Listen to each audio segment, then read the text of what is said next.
Bonjour à toutes et à tous sur ACOTV pour une nouvelle vidéo des actualités de l'ésotérisme. Aujourd'hui, nous allons parler de deux actualités majeures. Notamment, nous allons parler du fléau ésotérique qui se passe au Congo et qui fait une multitude de meurtres. Et deuxièmement, nous allons également parler donc de la mairie de Nantes qui s'offre des séances de développement personnel sur fond d'ésotérisme. Allez, c'est parti, je mets l'intro et on se retrouve juste après cette dernière.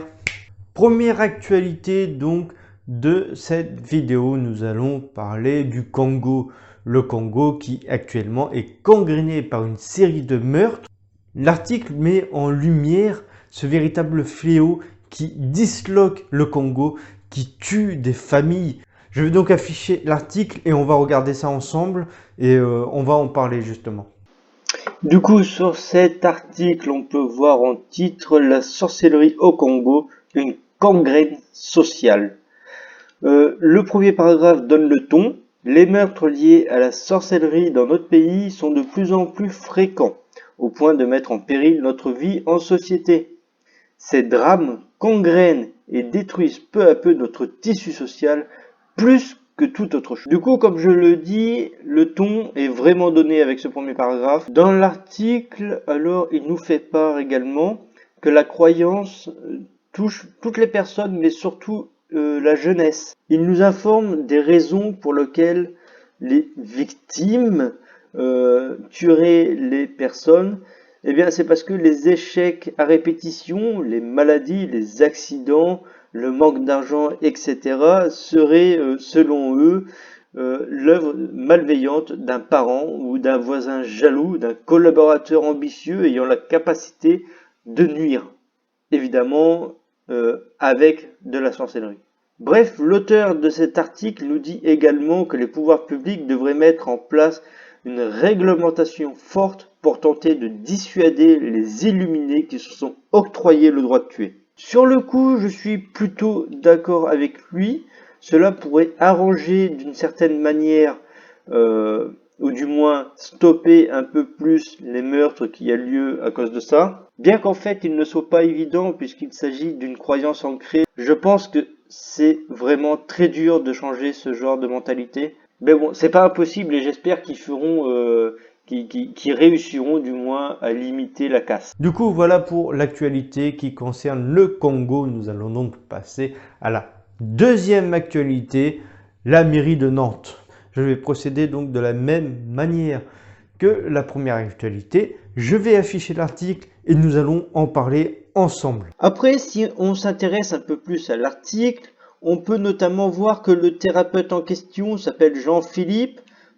Il est ancien élu écologiste à Nantes et que ce dernier avait quitté la politique en 2014 pour s'orienter vers le développement personnel. Il enseigne également la méditation dynamique selon Osho ou invite ses clients à rencontrer son enfant intérieur.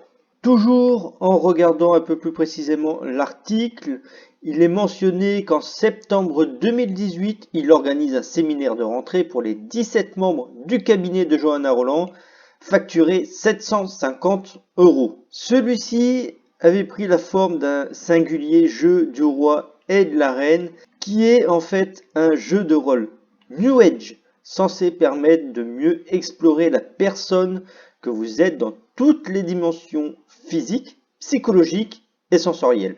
Et bien évidemment, tout en faisant grandir la capacité d'être un leader. On sait que, par exemple, la ville de Nantes réduit aujourd'hui cette séance à un simple team building qui devait contribuer à souder l'équipe. Ce serait super intéressant qu'on puisse en parler ensemble et qu'on puisse approfondir le sujet, puisque apparemment il y a vraiment un sujet d'actualité qui mérite un peu plus d'attention.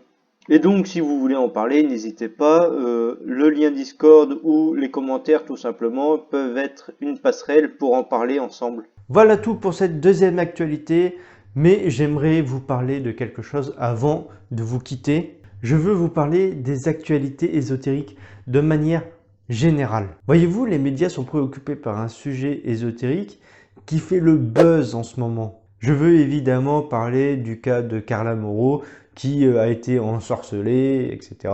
Bref, c'est des personnages de la télé-réalité et ça fait du buzz. Donc les médias, ils associent l'ésotérisme à ce buzz. Et du coup, toutes les vraies actualités intéressantes de l'ésotérisme se retrouvent un peu cachées derrière tout ça. Et en plus de ça, pour couronner le tout, maintenant c'est Benjamin Castaldi qui se dit être ensorcelé. Donc, à mon humble avis, on n'en a pas fini avec ces deux-là. Et qui sait, si ça se trouve, une troisième personnalité sera victime. Je ne sais pas si c'est pour faire du buzz, je ne sais pas, mais en tout cas, moi, ça m'énerve. À cause de ça, j'ai très peu d'informations sérieuses sur les actualités qui se passent à travers le monde. Mais soyez rassurés, je redouble d'efforts pour vous proposer du contenu qui en vaut la peine. Je pourrais bien évidemment parler de tous ces buzz qui se passent, mais ce n'est pas ça que je veux pour ma chaîne. Encore une fois, je vous le dis, mais je veux de la qualité. Et malheureusement, la qualité a un défaut, celui d'être minimisée. Parce que en réalité, je passe en revue de plus d'une vingtaine d'articles ésotériques. Mais comme vous pouvez le voir, il n'y en a vraiment que un ou deux de pertinents à chaque fois. Je fais des recherches essentiellement par mots-clés. Alors moi, ce que je vous propose, c'est que vous m'envoyez tous les mots-clés qui sont liés à l'ésotérisme, des mots-clés auxquels peut-être je n'aurais pas pensé, et ainsi avoir beaucoup plus de sujets intéressants à vous proposer. Parce que Akoronga ésotérique, Ako TV, tout ça, c'est essentiellement communautaire. Et en tant que tel, vous avez aussi vos mots à dire, donc n'hésitez pas à envoyer un message en privé sur Discord ou autre réseau pour nous faire part de divers sujets qui mériteraient de l'attention. Mais également, nous avons d'autres options pour Ako TV. Je pense notamment à la recherche et à la documentation d'un sujet en particulier. Il serait peut-être intéressant que je fasse des recherches et que je filme toutes les recherches, comment j'ai fait pour rechercher, toutes les sources qui a été utilisées pour créer la vidéo. Ainsi, ensemble, nous pourrons découvrir et nous pourrons en parler. Parce que évidemment, je ne connais pas tout. D'ailleurs, personne ne connaît absolument tout. Mais ensemble, on peut découvrir beaucoup plus. Peut-être avez-vous des sources sur un sujet que moi j'ai pas. Peut-être avez-vous des livres très intéressants sur un sujet. Et encore une fois, que moi je n'ai pas. Ainsi, nous pourrons véritablement améliorer Ako TV et en faire une chaîne YouTube qui est en toute neutralité et bienveillance, qui ainsi deviendra une chaîne avec beaucoup plus de valeurs ajoutées, des valeurs humaines comme le partage. Bref, dans tous les cas, Ako TV ne pourra pas s'engager dans cette voie tout seul. Cet exemple de projet a besoin d'une communauté. Et d'ailleurs, j'espère un jour pouvoir créer ce projet, le rendre vivant, le rendre concret. Évidemment, ça ne se fera pas du jour au lendemain, mais de toute manière, aucun projet ne se fait du jour au lendemain. Mais je pense sincèrement qu'ensemble, on peut faire quelque chose de beaucoup plus constructif. En tout cas, voilà tout pour la vidéo. J'espère qu'elle vous a plu. Moi, je vous dis à bientôt pour d'autres vidéos d'actualité. Sur ce, mes amis, portez-vous bien et à bientôt.